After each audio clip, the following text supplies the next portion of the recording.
Good morning.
Wow, what an absolutely gorgeous morning.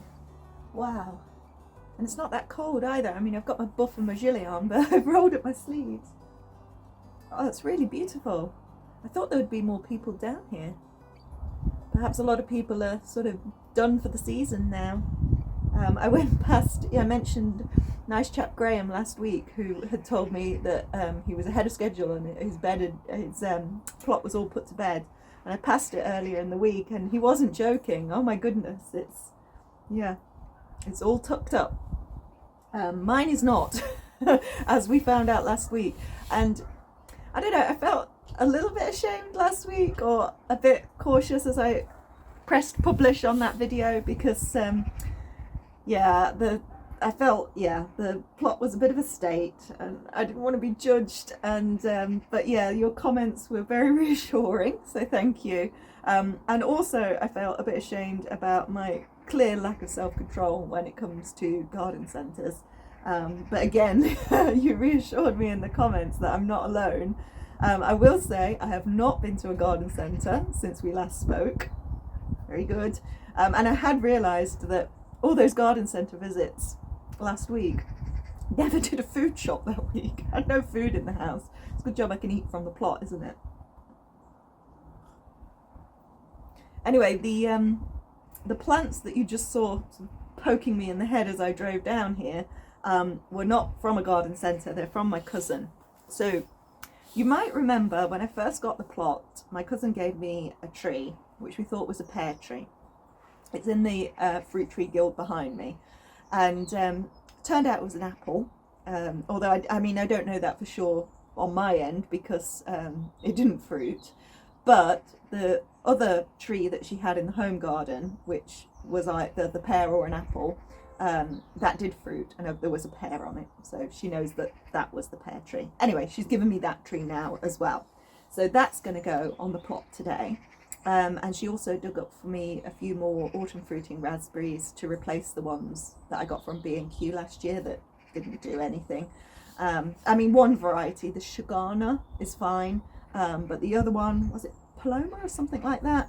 None of those took. And it might be slightly my fault, because I was looking back on my videos, I'll talk about that in a minute, and I realised I had planted them and then I dug them up and shunted them along a bit more, and that probably didn't help. Yes, I was looking back on my videos because I cannot figure out this Japanese wineberry. I'm sure that the thing I planted on the other arch is not the Japanese wineberry, and I was like, oh, I must have planted the other one in the garden, and that's why I couldn't see it in the perennial bed. But I looked around my garden, it wasn't there. So then I checked my book, write everything down that I plant on the allotment and in the garden, and on the 11th of July I planted the Japanese wineberry on the plot. So then I was going back through my videos to see if I videoed myself doing it, and then I would know where it was on the plot. Unfortunately I did not, so I know it's here, or it was here. I just can't seem to find it, or the thing that I thought it was doesn't seem to be it. Anyway, maybe we'll have a hunt for that today while we're weeding. Right, yes, so weeding. The other thing I brought down here was rabbit poop, and I've now got a whole stack of bags of rabbit poop at the side of the shed because I've kind of been saving it to mulch for the winter. I've also got the grass clippings from the church that are going anaerobic and are pretty stinky now and slimy. I've got some wood chip that's like ramial wood chip. It's very young wood, it's hedge wood, so that'll be good for mulching. What else have I got? Oh, I've got an enormous pile of cardboard. So I've got all these materials, good materials, stuff that will feed the soil and be, you know, beneficial for my plot. But in order for them to be beneficial, they actually have to go on the beds, not just be stacked around the plot. So that's one of my plans today. And I'm going to do it, like I said last week, bed by bed, you know, just focus on small bits at a time and think about what needs to be done with each bed, weed it, mulch it, maybe brassicas go in it. Still got brassicas. I still got also the artichokes. Do they want to go in now, or should I wait till the spring? Should I pop them on and wait till the spring? I'll Google that. But yeah, I mean, there's loads to do, but I've got the whole day.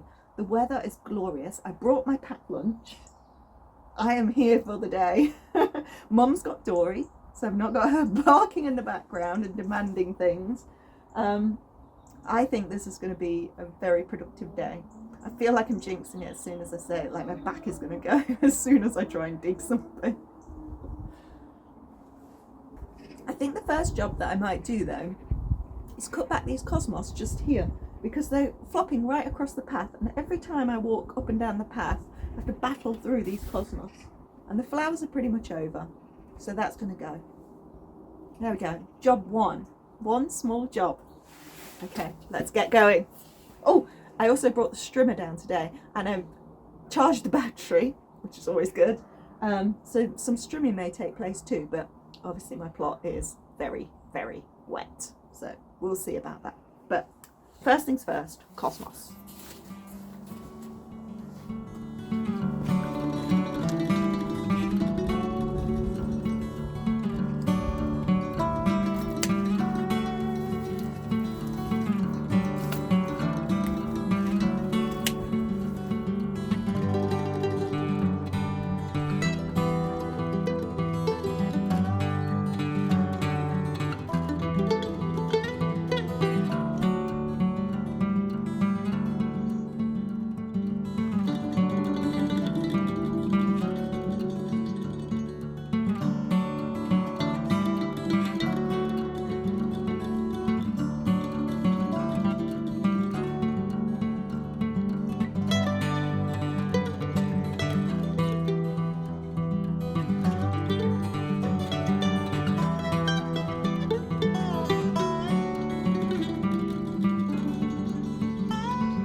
Right, that's a good first job to do. I can actually move up and down the plot much more easily now, and it's warmed me up.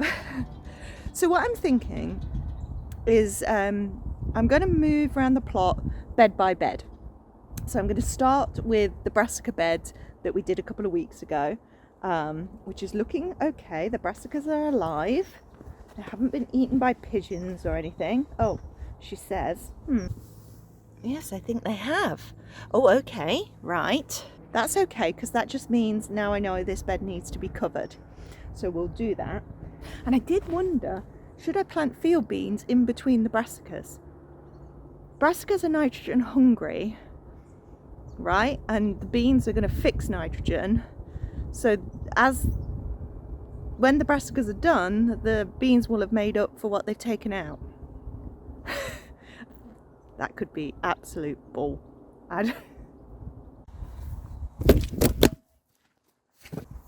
Uh-oh.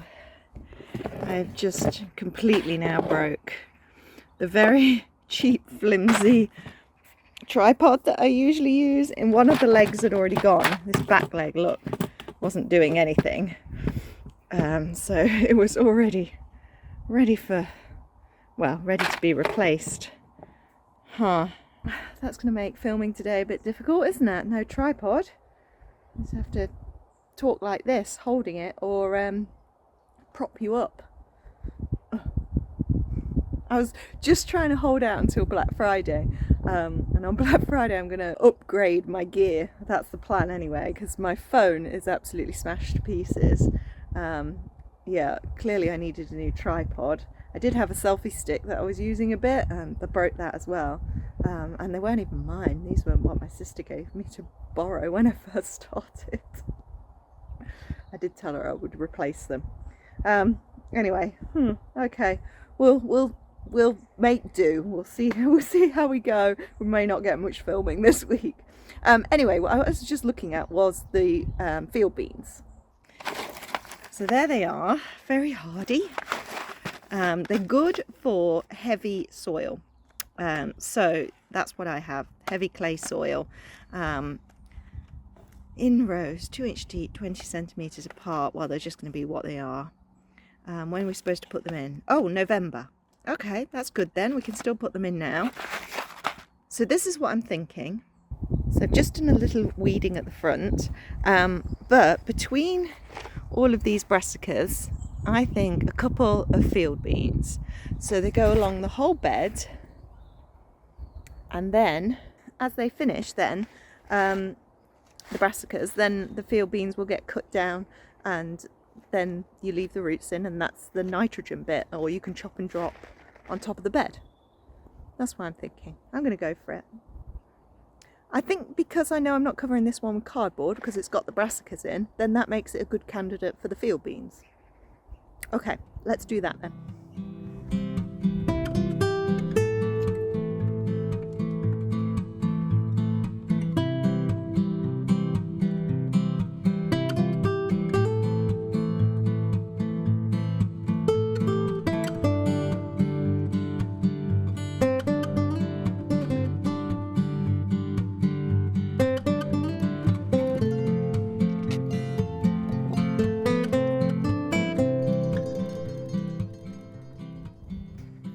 The parakeets just flew over, and because it's so bright and sunny you could see them really well. They're so bright, such a bright green.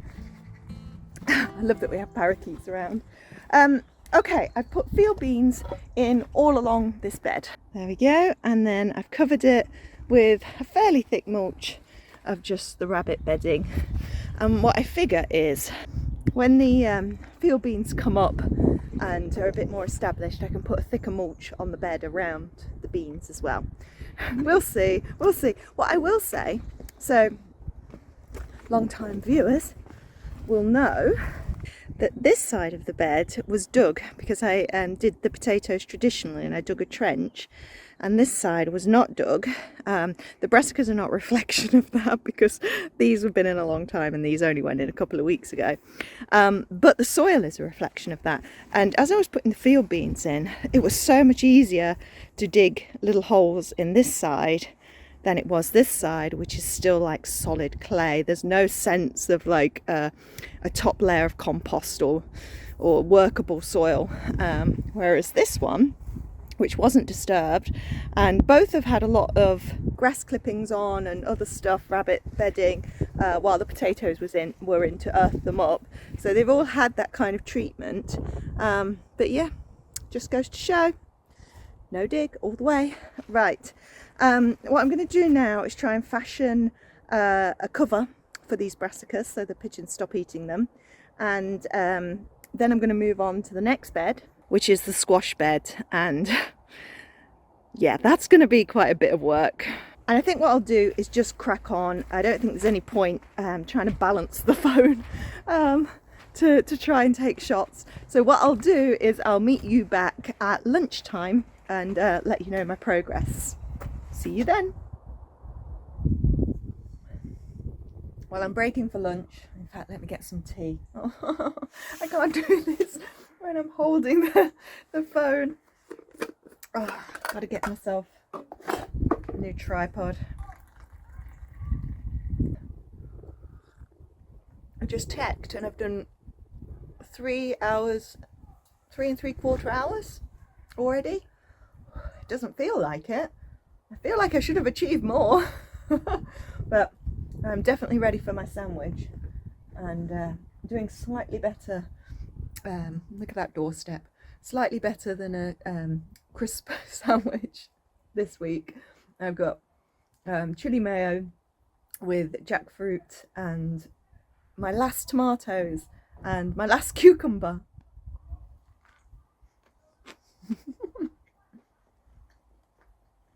I've still got crisps though. Okay, so this is what I've done. You can probably, there you go, just see in the background there that I have fashioned a cover for the brassicas. So that's good. It's not perfect, but it's good. So the squash bed, I've cut down all the cosmos, the mallow and the tree spinach. There are tree spinach seeds everywhere. It's insane. We'll see what happens next year.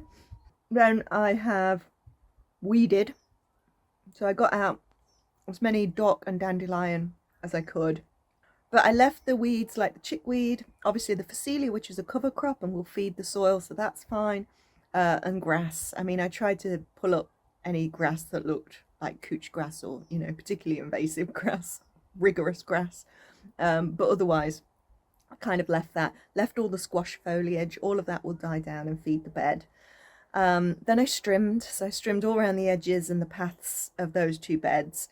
But my strimmer is playing up and it started driving me nuts, and I can only think it's not turning on properly. It is turning on sometimes and then not other times. So it's either a fault or there's something going on with the spool. So I kind of need to get that out and check it, but I'm not doing that yet. So I strimmed.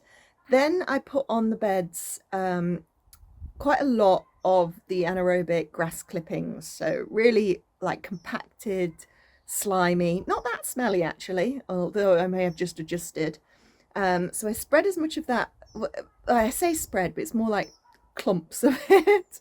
But I got it as much as I could all over the bed. Then I chopped down some comfrey from my own plot and from the back of Mark's plot and distributed that over the bed a little bit. And then I think about 4 or 5 bags of the rabbit bedding went on top. So essentially what I'm trying to do here is create a composting situation. So you've got greens and browns in there, and my final job with the bed will be to put a layer of cardboard over the top and then potentially put wood chip on top of the cardboard and leaves. So I've not been and collected any leaves yet, but that is on my list to do. But you're kind of doing the same layering that you would do on a compost heap, but instead it's just kind of one layer of each and over the bed to create a mulch, but a mulch, well, as mulches should, that feeds the bed. That's the plan. Let me know what you think. It's kind of what I did last year to some extent. And you know, that didn't do badly. I mean, I grew squash. I grew squash in, and yeah, to be fair, I did have that soil that was delivered. And I guess you wouldn't have to concern yourself with all this layering and gathering of materials if you just wanted to plonk a load of soil on top, compost, which would be great, but it's so expensive. Hang on, my arm is hurting. Yeah, let's just try and change side for a moment. What was I saying? Oh yeah, so these front beds, my plan really is to keep them as they are because they don't flood. Whereas these back beds, where we have the flooding issue and the soil doesn't seem as good to me, there I'm thinking it's time to perhaps put in raised beds. And when I put in raised beds, then I will invest in compost for those beds. So that's sort of why I'm doing what I'm doing on these front beds, doing a kind of more makeshift composting there, or I don't know, whatever you would call it. And then so that I can put my investment in the raised beds and the compost that will go in the back of the plot. That's the plan. Right, I'm going to eat my sandwich now. And, and then we've got to peel bloody sellotape off of cardboard, which is my worst job. I hate it. Worst bit of no dig. My hope is that this cardboard has been piled here for an awfully long time and it's very soggy, so perhaps it will just nicely peel off and won't be such an issue. Right, lunch. Somebody's come to join me for lunch.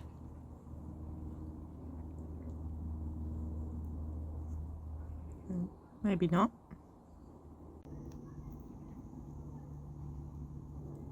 Must have realised I was eating jackfruit and not tuna. Right, lunch done. I'm going to save my cake for tea break a little bit later. Oh, and I googled about the globe artichokes, and yes, you plant them in autumn. Perfect. So they've got to go in. But my first job now, post lunch, is cardboard. And there it is. It's quite a stack. I think the stuff down here is probably already rotting away. But we've got some fresh on top. Okay, let's do it.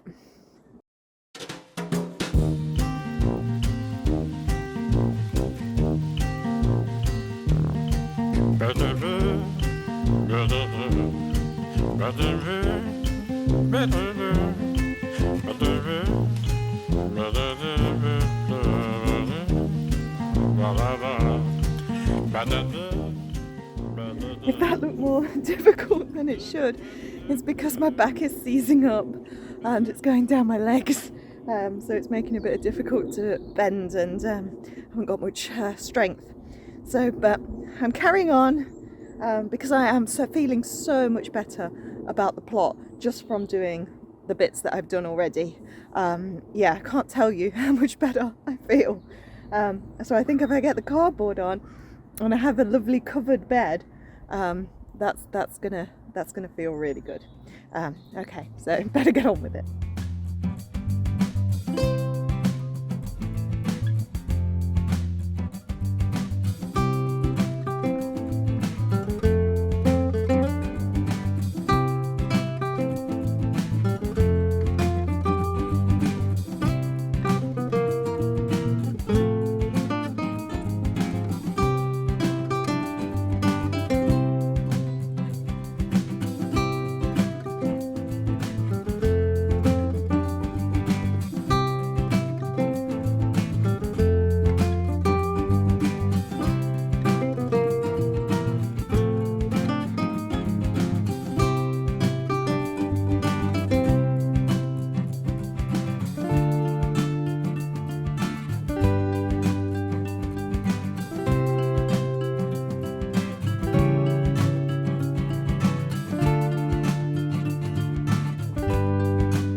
And there we go.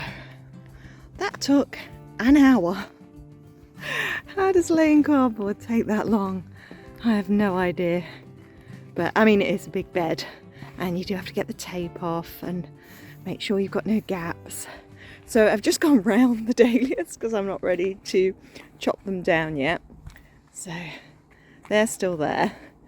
And when we've had a really good frost, I'll cut them at the base and mulch over those as well. But yeah, wow, pretty happy with that.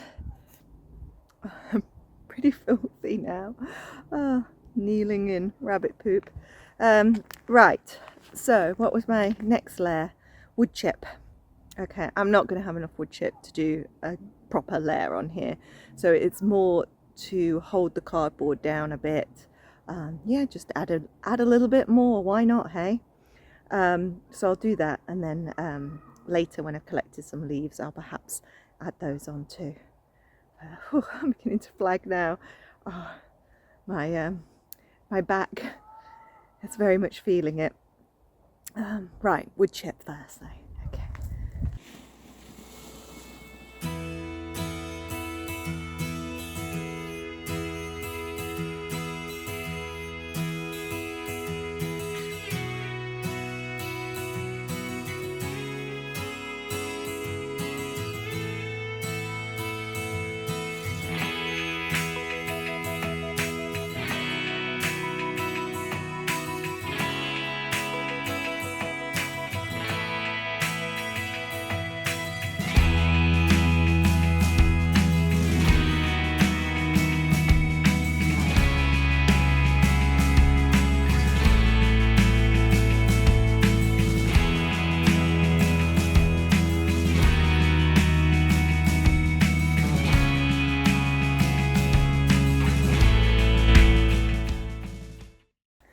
Right, I have 1% left on the phone, so it's a good...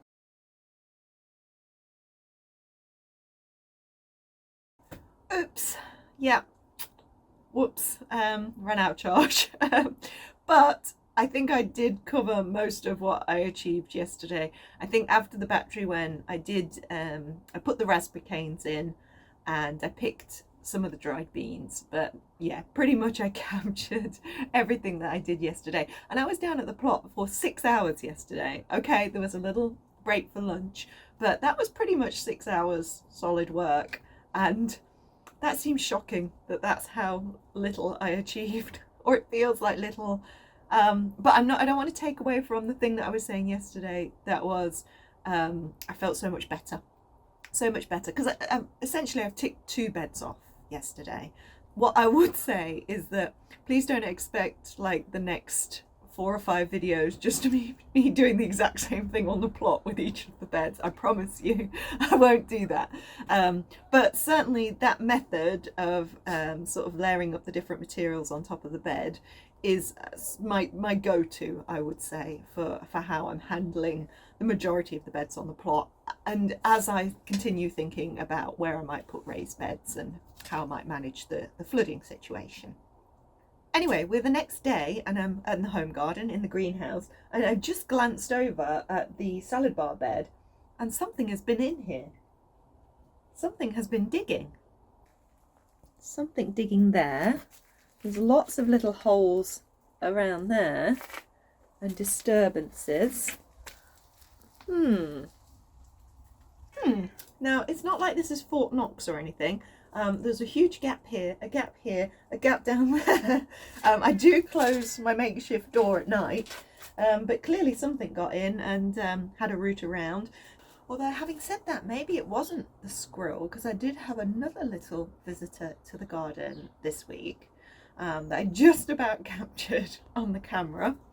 But I mean, I had foxes, a family of foxes in the garden last year, and they just caused absolute havoc. They turfed everything out of the beds, they crushed everything while they were playing on top of the beds and things. So to just have one little fox wander through and perhaps do a little bit of digging, I count myself lucky. I mean, it was wonderful to have the foxes, don't get me wrong, I love seeing the foxes, but they did create a lot of damage.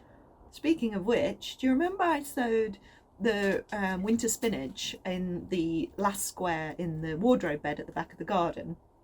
Well, I had that covered, very good, except that I uncovered it because it was raining and I thought they could get a water, and then of course forgot to cover it back up. There is no winter spinach anymore. All got turfed out. I think I managed to save like a couple of little seedlings which I put in the cells that the delphiniums were in, but they seem to have now been eaten by slugs. So there we go, no winter spinach by the looks of things. What I did do last week, I had a little power hour, and because the temperature was due to drop, and in fact, yeah, it was 0.8 in the greenhouse last night. My mum says there was a frost last night, but it's very wet now. By the time I got up, I think any evidence of the frost was gone. But anyway, I knew the cold weather was coming, and I wanted to clear that begonia bed.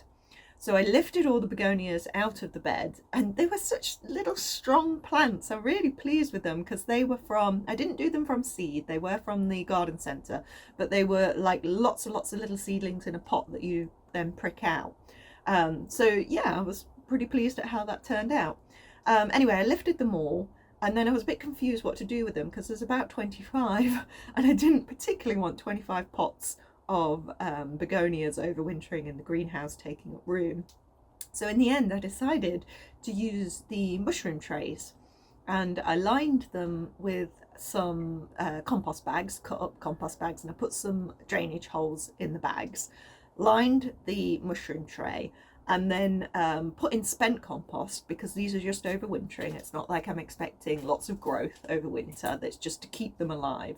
So I used spent compost, and then I put I divided the 25 between 3 trays basically, and now they're in the greenhouse. There they are. Now really I should probably cut down the foliage, but there's still so many petals which As you know, I like to eat in salads. So I haven't cut them down yet, but that's probably something to do fairly soon. The other thing I've got on the go is some sweet pea soaking. So after I edited last week's video and realised that I told you I was going to do some sweet peas and then didn't, I had to think about it and I decided I'll do one tray.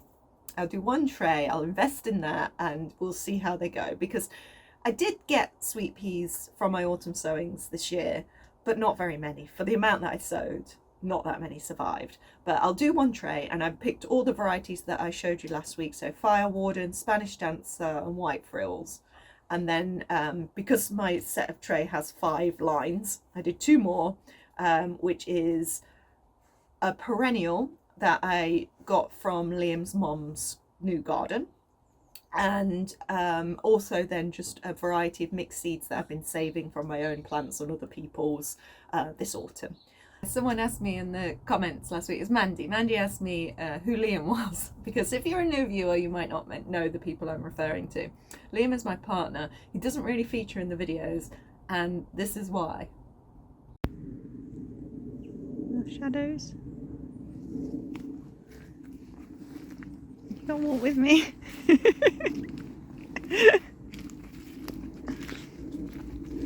Like a single.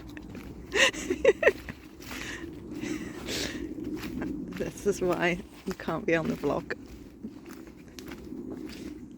Banned, just banned. So sometimes you see him just walking in the background of things. Similarly, Mark is my brother-in-law. He has the plot next door to me. He got the plot like 3 months or something after I got mine. I think it was like May, early June time. And so he's busy getting his plot ready to plant up for next year. And Mark does feature a little bit more in the videos, simply because it can't be helped, because if I'm filming on my plot, I'm filming on his plot because it's right next door. So but yeah, he's fairly happy to be on the vlog. But I did want to share something he showed me the other day, to demonstrate again that I'm not alone in my seed buying habit. And that is just part of what he's got coming, because we've both got our King seed order that we're still waiting for, which is super exciting. Can't wait to get that. Anyway, but yes, I'm going to have a go at overwintering some sweet peas again, and fingers crossed we'll have some early sweet peas. And Monty said that you don't only get your sweet peas earlier when you autumn sow, but they also last longer. Well, my sweet peas have lasted, I mean, was it 2 weeks ago I photographed a sweet pea out there? I bet they're all gone now though. Shall we have a quick look? Ah, there's the one that I filmed the other week. It's just going over. And yeah, I think that is the last one. Hi Dory, we better feature you, seeing you didn't appear in yesterday's footage. How are you? Did you have a nice time at Grandma's? We could hear you barking on the plot. Yes, even from Grandma's garden, could hear you barking. So you can tell it's a bit of a rainy day today. So not that, I mean, yesterday's weather was perfect allotment weather. It was just exactly the right temperature. There was no wind. It was glorious. It was really lovely. Today is not that day. So yeah, putting on the waterproofs and going out for a walk. And the last thing to sort of say is that I did order a tripod. So at the moment, as I put you back, you're balanced on the broken leg of some greenhouse staging and a spirit level. That's how we're working it today. Right then, time to make some breakfast. Make a bit of a pack up, put the waterproofs on, and get out into the countryside for a bit. And I will perhaps see you there, but then Monday morning we'll sow some sweet peas.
super blustery morning, and it looks like there's a manure delivery. I'm just down here super quick to check on my cardboard and structure, which I can see as I approach. Oh dear, that didn't last very long, did it? I mean, to be fair, we've just had a storm come through.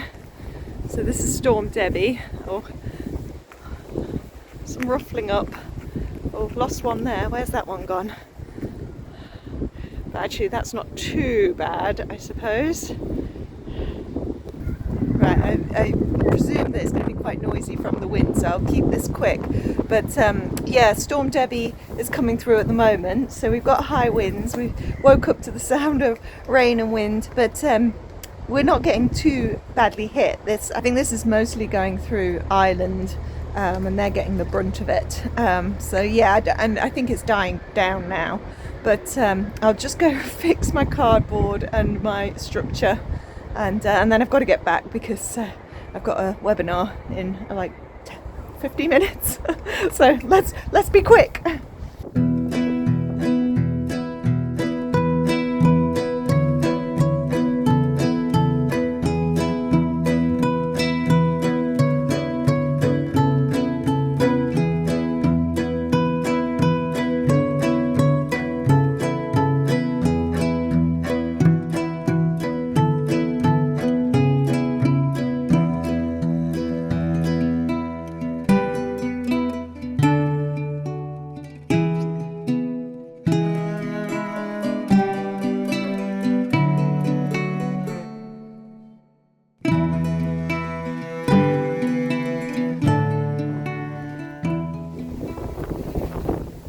Right, that's about the best that I can do for now. It's just holding down the edges, and hopefully the wood chip in the middle will keep the rest down. But that'll do. That's up again for probably all of 5 minutes. But it'll do, it'll do. Right, Dory, come on, we got a hot foot at home.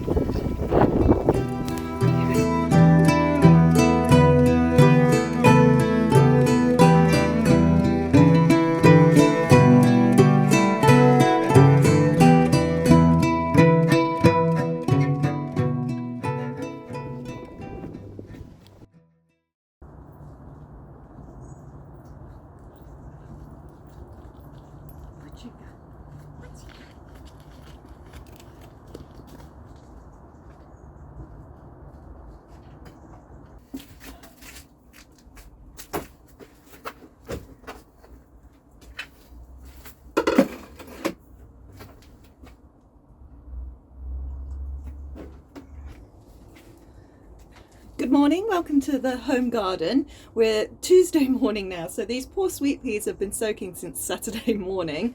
They're fine. Yeah, they seem good. I mean, they've fattened up, which is what you want. But yeah, they're ready to be sown now. So I've got some compost ready. It is peat-free compost, just multi-purpose with some perlite through it. And I'm going to sow them in one of these pots or trays. So this has 3 by 5, 15, can do that math, 15 cells, and I've got 5 varieties, 9 seeds of each variety, so that's 3 per cell, and then I'll have 5 rows of different varieties. They will stay in this for the entirety of the winter, and then only be planted out in the spring. So they've got plenty of soil in here to make a good root run over the winter period. They're not going to grow hugely over winter, and they may all die, because that has been my experience of autumn sowing sweet peas in the past, is that most die. Also, I think it's worth noting, and this is what I sort of realised last year, was that perennial sweet pea seeds take a lot longer to germinate. Now, in terms of germination, I have found that they do like a little bit of warmth to get them started. So I think what I will possibly do is bring these into the house just until I start seeing some germination. Then they can come out into the greenhouse for winter. So let's sow some sweet peas.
there we go, some sweet peas actually sown, and yeah, we'll see how they do. I think it's time to end this week's video, and I wanted to end with the fourth and final part of Asa Watch. Oh, poor little Asa. Yeah, so it's pretty much done now. This is all, you know, it just comes off like this. What great material though. It's super, isn't it? Just brilliant for the compost. But it's naturally composting underneath here, and look, we can see the hellebores now. Oh, and a foxglove. And a little primula as well. Yes, Dory, a primula.